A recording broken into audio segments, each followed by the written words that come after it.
And it is Monday night. Monday night. So you guys know what that means. That means it is reality check night. And during the month of December, we are talking all about love. That's right. It's Ready to Love Monday.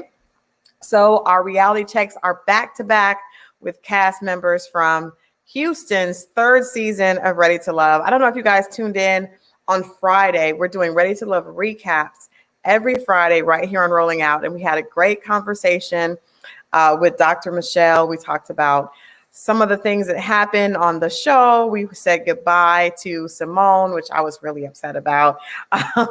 We also said goodbye to Brian, which I kind of saw coming. But that means today's conversation, we have the beautiful Alex. She is here joining us today. So I'm going to go ahead and bring her on. Hello. Good. Hello. Hey, Alex, how are you? Good. How are you doing? I'm good. Salutations from Atlanta to Houston. Yes. Are you still in Houston right now? Yes, I am. Mm-hmm. Okay. How are you preparing for the holidays? I love Christmas. It's my favorite holiday. So yeah, just wrapping up buying gifts because I haven't really bought everyone's gifts yet. I'm still shopping, and I know we're getting really close, but yeah, just making sure that I'm getting all those gifts before they all run out. Yeah. Well, I think everybody is a little bit behind this year. This year has just been a year unlike any other. So I don't think, hopefully people won't hold it against us if we're. I know, right? So first of all, we talk a lot about Ready to Love here on Reality Check. And I think Reality Check is based on relationships and women's issues and things that are a part of, pop culture conversation. And this show continues to be a favorite, a conversation starter, because I think a lot of people are, dating. If you're dating, if you're single, if you're in a relationship, a lot of times people can see themselves in the show, right? Yeah. So I think that's why people really enjoy watching, because it's like, oh, wait a minute, I've been in that situation, or I can connect to that person, right? Or maybe you're just attracted to the people, because Houston has a beautiful cast, both a lot of beautiful women. You absolutely look beautiful. And the men were, very tasty as well, if I do say so myself. They were, and all their bodies were on point for the most part. I would like to suggest to Will Packer and Tommy that if you do come back to Atlanta, which we hope one day you will, maybe not right away, but can we just please get some more bodies like the men in Houston? Like, listen, when those shirts started coming off, everybody was like, "Oh, okay." We as were the viewers. We were like, "Oh," because I think sometimes people forget that women like eye candy as well. Exactly, we do. Yeah. So okay, let's talk about Miss Alex, because people really have enjoyed your character. This season, you seem very authentic. I think a lot of people could relate to the conversation. Brian got a lot of people upset. Brian, Girl, saw him leave. I mean, a lot of the comments, and I'm sure you guys read the comments on the, after the episodes. People really, really, really like the way you handled the situation between you and the other young lady. I think her name was Alicia. When he tried to do the ghosting of her, and how you stood up and said, if you would do that to her, you would do that to me. So can you kind of speak to what was your take? Because we know editing happens and a lot we don't get a chance to see, but what did you think about that? And then even moving forward with him, it seemed like you weren't really into moving forward with him after that situation happened. Yeah, so at first I was like, I wasn't privy of the situation in the beginning until everyone came to the table and they told me, and I was like, so in my mind I was like, wait a minute, because I was thinking back that night, I was like, he did come to my room, but he never said he was supposed to go back to her room. Right. Me, I'm all about honesty, and I just feel like how you treat others, you'll treat anyone that way. So I always say, you can't be good to me and then be bad to her, or you can't do something nice for me and then do something bad to someone else, because that just shows me that that's in you. Right. And that you are if you're good all the time to anyone.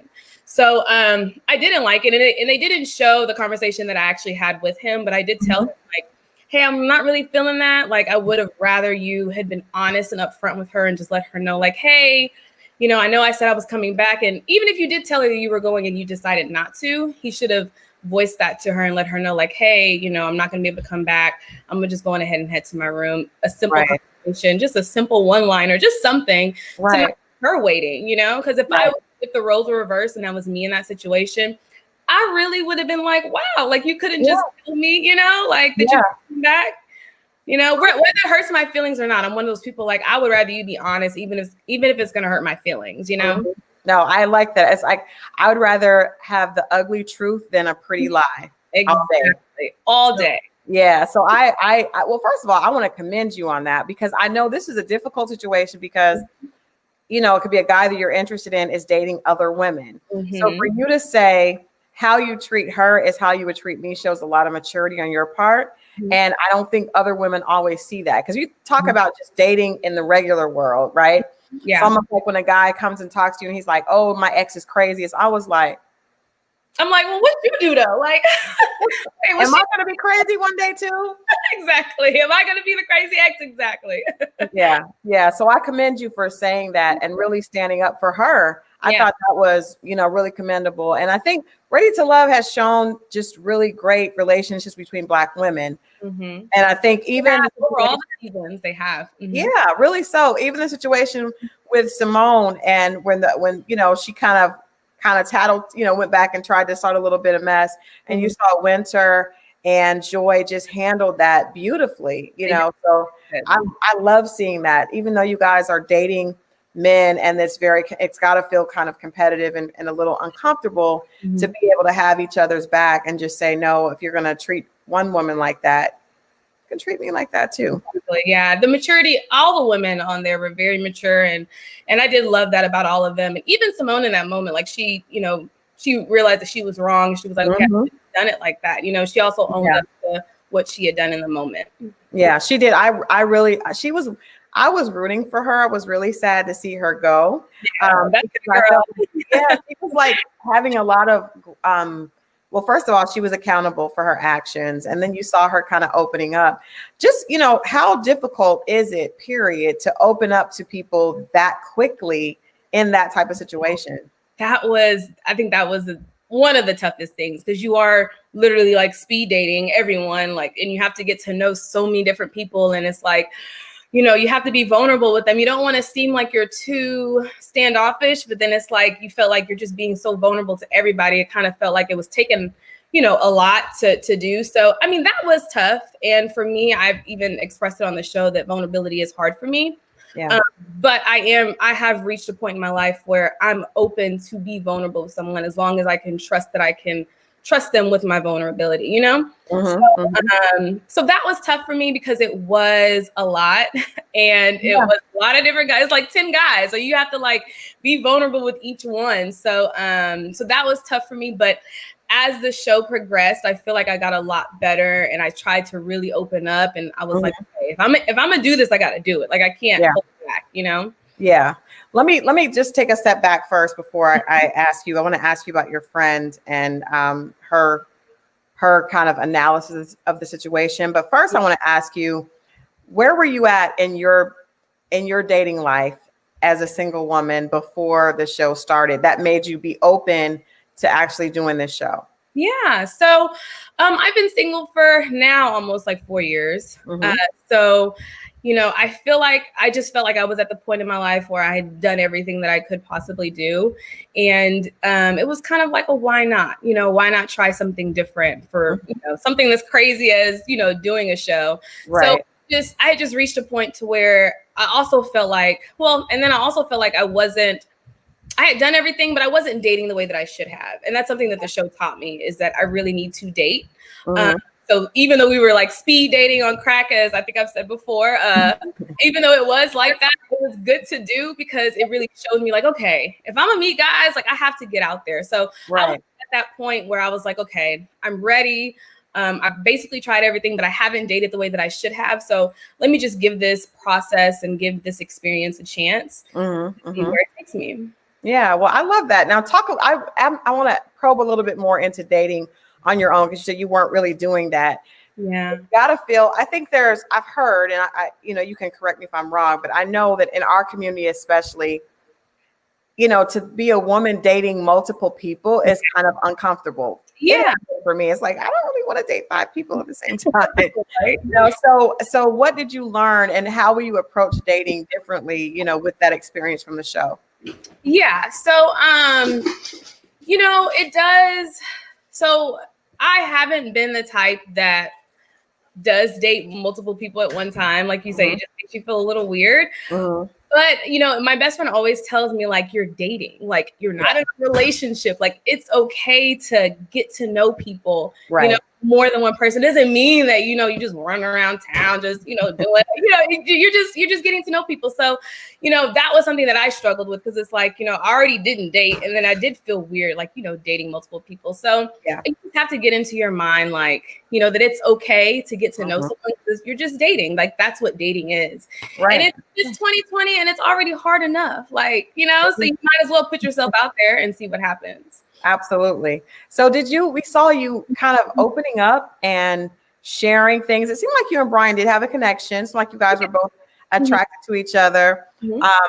We witnessed, and I guess even from your perspective, him not being very present in those moments, right? Yeah. And so we had a therapist was on, well, a relationship coach and author was on Friday. And she mentioned the difference between active listening and hearing. And she said that it was, from what we saw, of course, we don't know what the cameras captured that we don't see, but it didn't appear that Brian was doing a lot of active listening when you were talking. And then he had a different story, because he came on the show and he said that, he felt like he was, and he felt like the cameras didn't really give him a fair shot. He felt like he was kind of edited to look a certain way. So what's your take on that whole, did you feel like he was listening? Do you feel like there was a lot that the cameras captured between the two of you guys that we didn't see? I have to disagree with his point, but he's entitled to his own opinion. But no, I don't feel like he listened very well. And at first, honestly, I felt like it could have been me, like I was tripping. But I, talked to the other ladies, and even some of the other guys. Like in the last episode, they mentioned, like, when Tommy asked Brian a question, you can't ask, you don't go all the way around. And I'm really not trying to down talk him or anything like that. Like, that's what I'm trying to do. But just to answer your question, in that moment, while we were on the show, I just didn't feel that he listened very well. And I even told him, like, I was like, it's a difference in listening and hearing. And, I feel like if he could get that down packed, he would be okay. Honestly, I feel like because he has a great heart, he has a great vision as far as what he wants to do for kids. But if he can get that down packed, he would actually be okay. But I don't feel that he understands exactly what he does. And in order for someone to really grow as an individual, you have to look at yourself in the mirror. You have to look at yourself and your flaws and see, okay, what is it that I need to do? Because everybody can't be saying the same thing and it being correct. Like, that's true. Crazy. Like, there's truth to it, whether you want to see it or not. So I think he has to see it for himself, and then I feel like he could possibly be good for someone. Yeah, I think he seemed like a really great guy. He just, maybe that's one. I was surprised to see all the ladies seem to think that he was really immature. It was like a consensus across the board when Tommy asked. And were you surprised to see that they had that?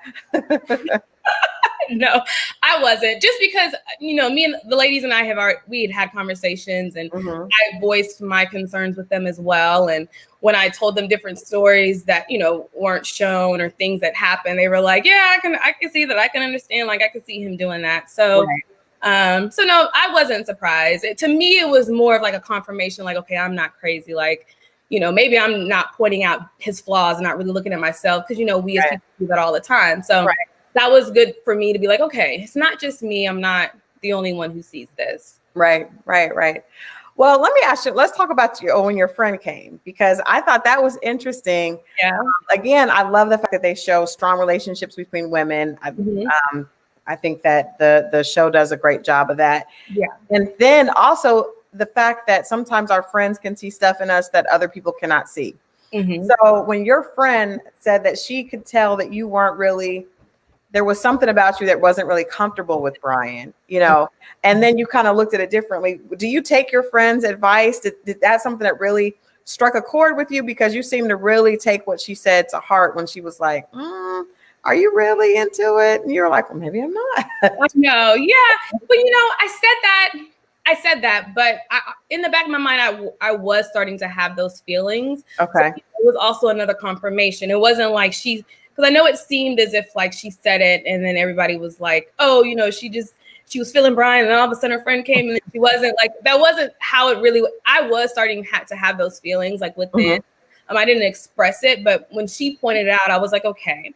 Yeah. So her opinion, all my friends' opinions are very important to me. I feel like you say, friends see things that we just don't see. And for me, I'm also a very independent thinker. So I can think for myself and I can feel for myself.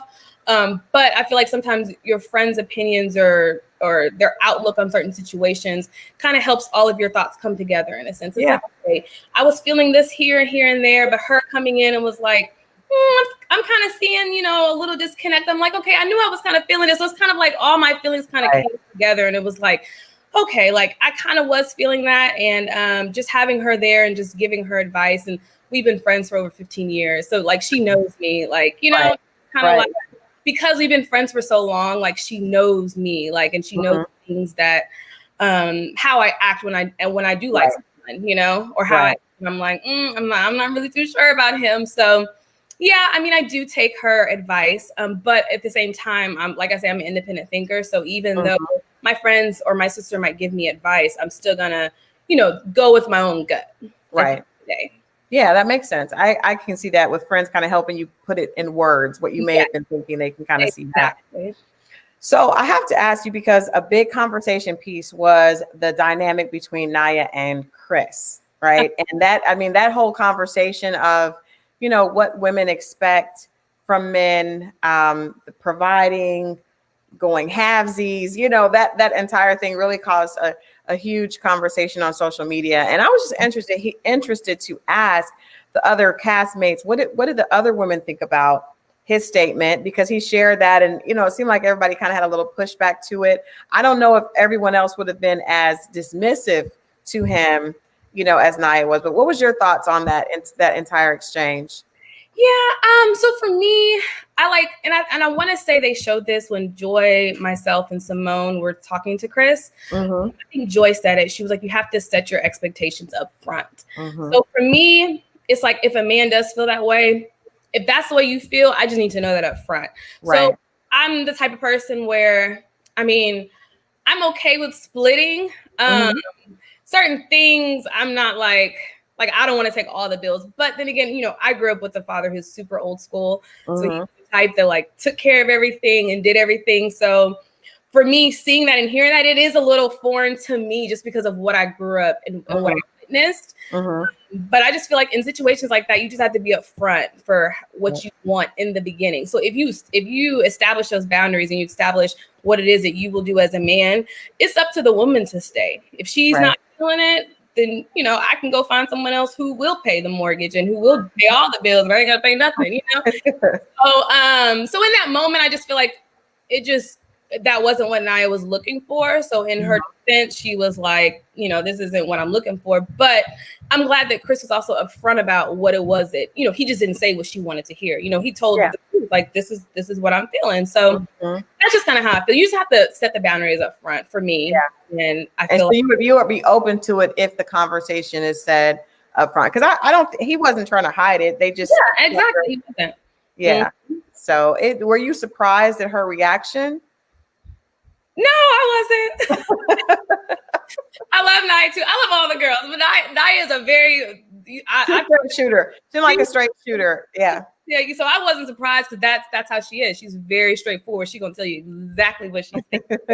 Well, that's refreshing because that's what you need, right? That's like. So, and were there any guys? Because there were some people. This is kind of like, we're kind of in the mid-season, right? So we're actually we kind of feel like we know you guys, right, at this point.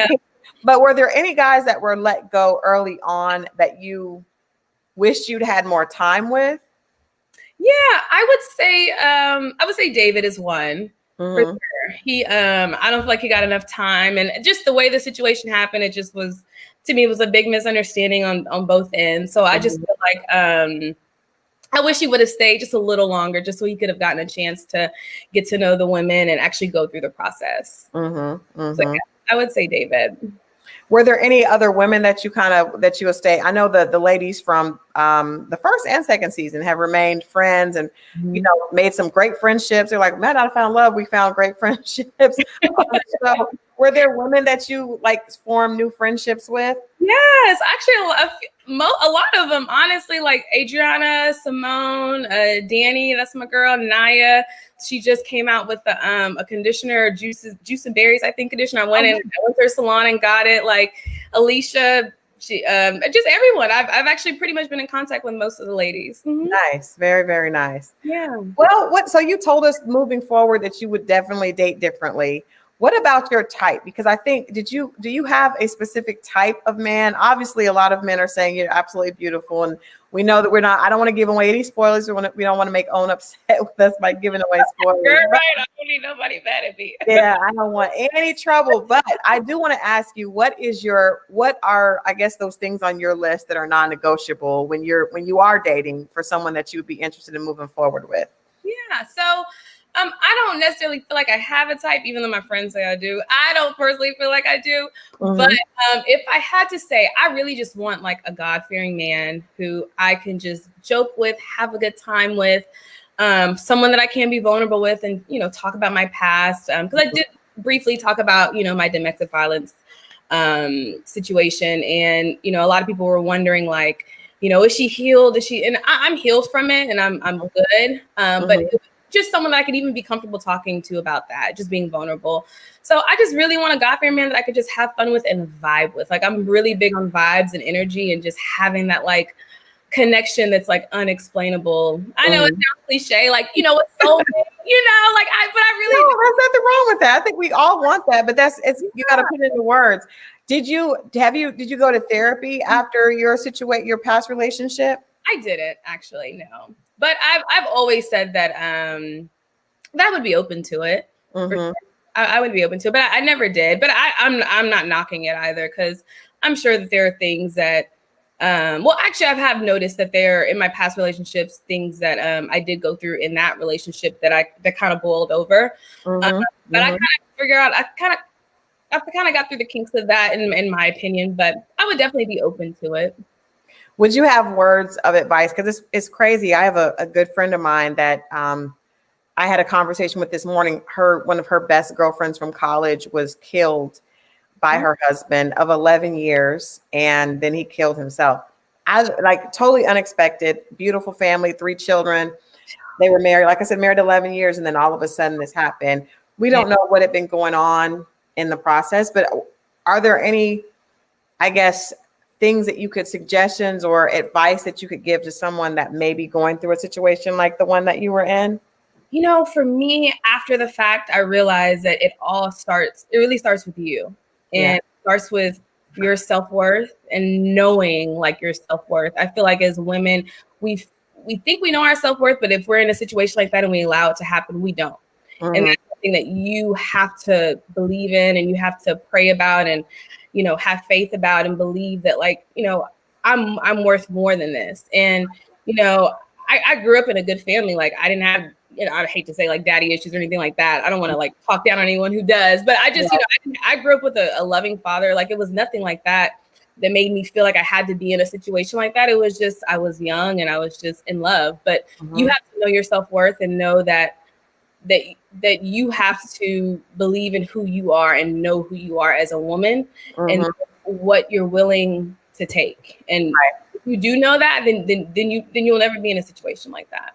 Right. So self-worth is really where it starts. And then, I'm a big believer. I have very strong faith. I've been through a lot over my life. And I've always leaned on God and always leaned on the word. So if you are a religious person, always, lean on God, lean on your faith and the things that you believe in. So yeah.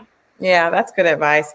So what's next? We know that you are in IT. So this is totally all of a sudden now you're on television every week. I know. But no, I do work in tech. And which I enjoy. And I'm also pursuing a career in entertainment. So crossing fingers, it all works itself out. Mhm. It will. It definitely will. Anything specific that you want to do in entertainment? I saw that you wanted to be an actress. Are you Yes, I doing do. that? I actually just decided maybe about a year ago that I wanted to do it. I've always wanted to. Mhm. Even as a kid, like I auditioned for like this agency, and I just didn't end up doing it. But it's always been something that I wanted to do. But I just finally was like, you know what? I'm gonna step out on faith, and I'm just gonna go for it. So yeah. Well, we wish you the best. This is definitely a great platform. A lot of people are seeing you. You're absolutely beautiful and you have a good energy. So Yeah. that will serve you well, I'm sure. Thank you so much. Of course. So if any lasting words, let people know where they can follow you on social media. And I don't want you to give us any tips or tidbits. Like I said, we don't want to piss anybody off. But what do you think that people will get? Yes. What do you think that people will be excited about in the upcoming episodes? A lot of twists and turns. We'll say that. Okay. A lot. Yep, it's a lot. It's going to be interesting. But no, my social media, my Instagram is _Allie, ALLY Johnson _. Okay. All right. Well, thank you so much for hanging out with us, Alex. Having me. We will be watching. We do a recap here every Friday right after the show. Yes. We'll be watching and talking, and we will reach back out maybe after the top of the year to ask some additional questions if the twists and turns go a certain way. Yes, they will. You got to keep, it's definitely interesting. Thank you. Well, thank you for joining us. We appreciate it. So much. You have a good one. You too. Thanks a lot, Alex. Okay. All right, guys. Wasn't she adorable? Well, I want you guys to stay right there. Don't go anywhere. As you know, it's Mondays. We're back to back. So there's another reality check coming up right after this. And we're actually going to talk to Anthony, the former professional football player who can't pick which woman he wants to choose. So I can't wait to get in that relationship. Stay right there. Reality check will be right back.